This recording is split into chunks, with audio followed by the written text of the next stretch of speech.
Assalamualaikum warahmatullahi wabarakatuh. Kisah Nabi Nuh juga berkaitan dengan banjir bah yang menenggelamkan orang-orang yang mengingkari Allah Subhanahu wa Ta'ala. Kisah Nabi Nuh dan banjir bah tersebut tertuang dalam surah Al-Ankabut ayat 14. Allah berfirman mengenai banjir besar yang menenggelamkan sebuah kaum yang membangkang dan tidak mau taat kepada perintah Allah dan Rasul-Nya. Berikut kisah Nabi Nuh yang bisa dipetik hikmahnya. Kisah Nabi Nuh alaihi salam. Nuh, juga dieja Nuh, adalah pahlawan dari kisah air bah dalam kitab Perjanjian Lama dari Kejadian, pencetus penanaman kebun anggur, dan sebagai ayah dari Sem, Ham, dan Yafet, kepala perwakilan dari garis silsilah Semit. Sebuah sintesis dari setidaknya 3 tradisi sumber Alkitabiah. Nuh adalah gambar orang benar yang dibuat pihak untuk perjanjian dengan Yahweh, Allah Israel, di mana perlindungan masa depan alam terhadap bencana terjamin. Nuh muncul dalam Kejadian pukul 5:29 sebagai putra Lameh dan ke-9 dalam keturunan dari Adam.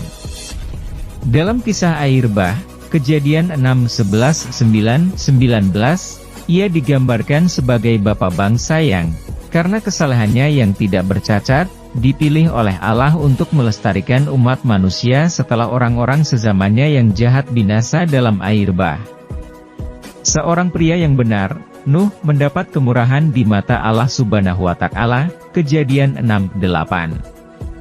Jadi, ketika Allah Subhanahu wa Ta'ala melihat kerusakan bumi dan bertekad untuk menghancurkannya, Dia memberi Nuh peringatan ilahi tentang bencana yang akan datang dan membuat perjanjian dengan Dia, berjanji untuk menyelamatkan dia dan keluarganya.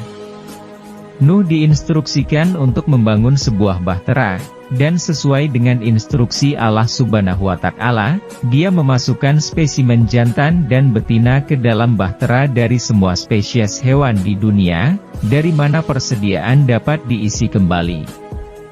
Akibatnya, menurut narasi ini, seluruh umat manusia yang masih hidup adalah keturunan dari ketiga putra Nuh. Silsilah semacam itu menetapkan kerangka universal di mana peran berikutnya dari Abraham, sebagai bapak iman Israel, dapat mengambil dimensi yang tepat. Kisah air bah memiliki kedekatan yang erat dengan tradisi Babilonia tentang banjir apokaliptik di mana Utnapishtim memainkan peran yang sesuai dengan kisah Nuh. Mitologi-mitologi ini adalah sumber dari ciri-ciri cerita air bah Alkitabiah seperti pembangunan dan penyediaan bahtera, pengapungannya, dan surutnya air, serta peran yang dimainkan oleh protagonis manusia. Tablet 11 dari Epik Gilgamesh memperkenalkan Utnapishtim, yang, seperti Nuh, selamat dari kehancuran kosmik dengan mengindahkan instruksi ilahi untuk membangun sebuah bahtera. Makna religius dari air bah disampaikan setelah Nuh selamat secara heroik. Dia kemudian membangun sebuah mezbah di mana dia mempersembahkan korban bakaran kepada Allah Subhanahu wa Ta'ala, yang kemudian mengikat dirinya pada sebuah perjanjian untuk tidak pernah lagi mengutuk bumi karena manusia. Allah Subhanahu wa Ta'ala kemudian menetapkan pelangi di langit sebagai jaminan nyata dari janjinya dalam perjanjian ini. Allah Subhanahu wa Ta'ala juga memperbarui perintahnya yang diberikan pada saat penciptaan, tetapi dengan 2 perubahan, manusia sekarang dapat membunuh binatang dan makan daging, dan pembunuhan manusia akan dihukum oleh manusia. Terlepas dari kesamaan nyata antara Mesopotamia dan mitos Alkitab tentang air bah, kisah Alkitab memiliki perspektif Ibrani yang unik. Dalam cerita Babilonia, kehancuran air bah adalah akibat dari ketidaksepakatan di antara para dewa. Dalam kejadian itu dihasilkan dari kerusakan moral sejarah manusia. Politeisme primitif versi Mesopotamia diubah dalam cerita Alkitabiah menjadi penegasan kemahakuasaan dan kebajikan dari satu-satunya Allah Subhanahu wa Ta'ala yang adil. Sekali lagi, setelah kelangsungan hidup mereka, Utnapishtim dan istrinya dimasukkan ke dalam lingkaran para dewa abadi, tetapi Nuh dan keluarganya diperintahkan untuk melakukan pembaruan sejarah. Narasi tentang Nuh dalam Kejadian 9:20-27 termasuk dalam siklus yang berbeda, yang tampaknya tidak terkait dengan kisah air bah. Yang terakhir, putra Nuh menikah dan istri mereka menemani mereka di dalam bahtera. Tetapi dalam narasi ini mereka tampaknya tidak menikah, dan kemabukan Nuh yang tidak tahu malu tidak sesuai dengan karakter pahlawan saleh dari cerita air bah. 3 tema berbeda dapat dilacak dalam Kejadian 9:20-27.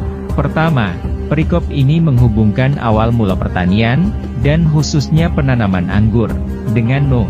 Kedua, ia mencoba untuk menyediakan, dalam pribadi ketiga putra Nuh, Sem, Ham, dan Yafet, nenek moyang dari 3 ras umat manusia dan dalam beberapa hal menjelaskan hubungan historis mereka. Dan ketiga, dengan kecamannya terhadap Kanaan, ia menawarkan pembenaran terselubung untuk penaklukan Israel kemudian dan penaklukan orang Kanaan. Kemabukan Nuh dan rasa tidak hormat yang ditimbulkannya pada putranya, Ham, menyebabkan Nuh mengutuk Kanaan, putra Ham. Insiden ini mungkin melambangkan pembagian etnis dan sosial Palestina, orang Israel, dari garis Sem, akan terpisah dari penduduk Kanaan pra-Israel, yang digambarkan sebagai tidak bermoral, yang akan hidup tunduk pada orang Ibrani. Sosok simbolis Nuh dikenal di Israel kuno, sebelum kompilasi Pentateuch. Yehezkiel, pukul 14:14-20, berbicara tentang dia sebagai prototipe orang benar yang, sendirian di antara orang Israel, akan terhindar dari pembalasan Allah. Dalam Perjanjian Baru, Nuh disebutkan dalam silsilah Injil menurut Lukas, pukul 3:36, yang menggambarkan keturunan Yesus dari Adam. Yesus juga menggunakan kisah air bah yang datang pada generasi manusia duniawi, pada zaman Nuh, sebagai contoh pembaptisan, dan Nuh digambarkan sebagai pengkhotbah pertobatan kepada orang-orang pada zamannya, dengan sendirinya merupakan tema utama dalam tulisan-tulisan apokrifa dan kerabian Yahudi.